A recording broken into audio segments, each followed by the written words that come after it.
이게 뭐 주입식이다 뭐다 이런 말이 되게 많아요. 한국 학생들한테는 정말 두 번 죽이는 말이죠. 네, 두 번 죽이는 말이에요. 안녕하세요 여러분. 오늘은 조금 특별한 영상을 준비했는데요. 우선은 졸업하는 모든 분들 졸업을 축하드립니다. 2024년 새해를 시작하면서 예비중 과정을 좀 함께 영상으로 진행해보고자 해요. 자, 뭐가 되게 많죠. 저는 제 개인적으로 가장 좋아하는 문법 교재입니다. 개인적으로 능률을 좀 좋아하기는 해요. 그런데 모든 교재들이 다 수려하고 너무 좋은데 이 능률 교재들이 좀 난이도가 너무 높지 않아서 일단은 접근하기에 좋고, 그리고 내용 구성이 너무 알차요.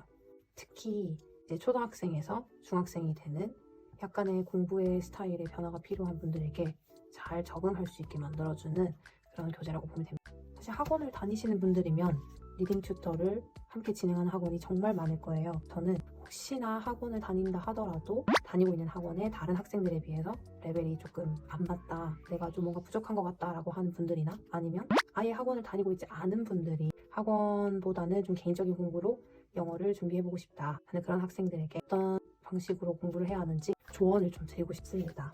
일단은 이거는 능률이나 뭐 이런 관계자도 아니고 제가 정말로 몇 년, 한 5년, 6년, 7년째 능률 문법책을 통해 정말 도움을 많이 받았거든요. 수업을 할 때에도 능률 중학영어 예비중이랑 중1 요 과정으로 예비중 영상을 좀 신학기 시작되기 전에 진행해볼까 합니다.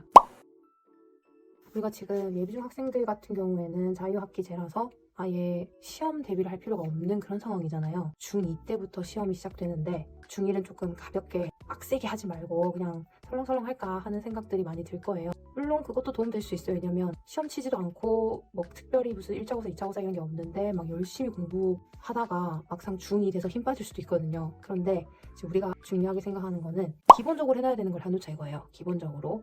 기본이 잘 닦여있지 않은 상태에서 중2 과정, 시험 범위 그런 거를 맞닥뜨리게 되면 상당히 버겁게 느낄 수가 있어요. 일단은 예비중 과정하고 중1 책하고 한번 비교를 해보도록 하겠습니다. 굳이 이렇게 예비중과 중1을 나눈 이유가 있을까? 예비중에서는 컨텐츠, 목차죠. 내용이에요. 어떤 내용을 다루고 있느냐. 인문계열뿐만 아니라 뭐 국어나 사회나 영어나 이런 과목뿐만 아니라 모든 학교에서 공부하는 과목들은 어떤 책을 사든 목차를 보는 습관을 가지시면 좋을 것 같습니다. 그 목차를 통해서 일단은 구성을 알고, 그리고 큰 주제들을 잘 알고 있으면서 세세한 부분들로 들어가서 조금씩 자세하게 알아가는 식으로 그렇게 공부를 해야 훨씬 효율적으로 학습을 할 수가 있어요.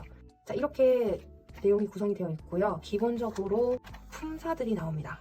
근데 동사 부분이 정말 뭐가 많아요. 학원을 다니셨던 분들이든 방과 후 학습을 하셨던 분들이든 많이 반복했을 그런 내용인데요. 기본적으로 아주 간단한 문장을 기본적으로 대답하고 물어보는 문장을 만드는 거, 그리고 긍정문, 부정문 만들고 시제가 나오죠. 그러니까 과거형이랑 뭐 진행형, 미래형, will 조동사 쓰는 거. 자, 그럼 자연스럽게 조동사로 넘어가게. 조동사의 활용과 가장 많이 쓰이는 조동사의 예문들을 일단은 익히자의 의의가 있어요.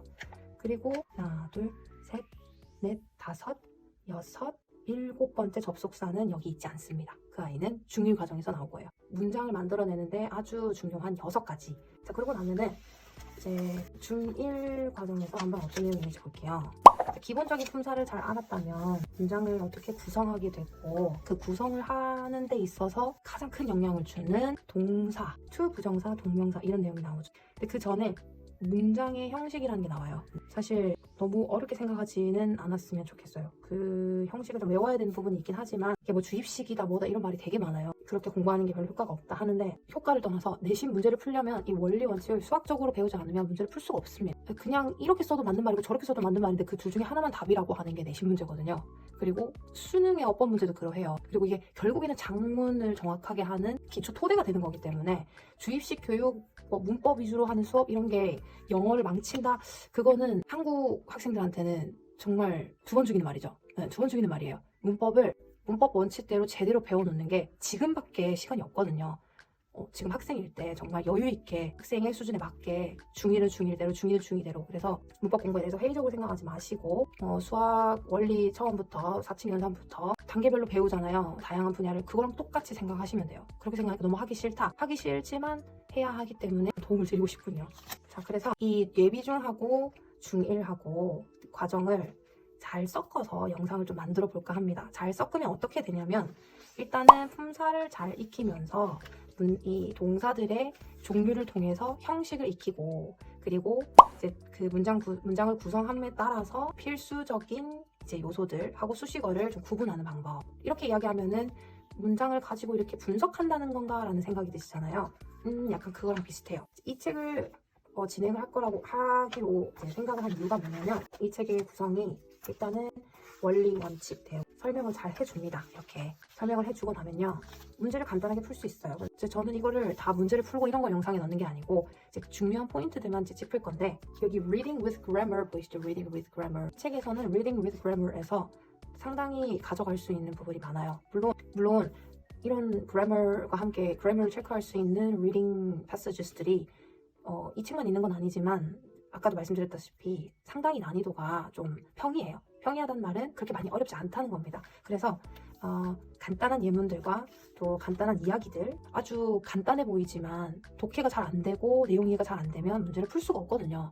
그럼 독해 문제를 푸는 훈련까지도 같이 할 수 있는 그런 스타일들이에요. 그래서 여기서 문제를 막 같이 풀어보고 이런 건 안 하지만 꼭 기억해야 될 만한 그런 포인트가 될 만한 부분들을 짚어서 좀 같이 진행을 해볼까 해요.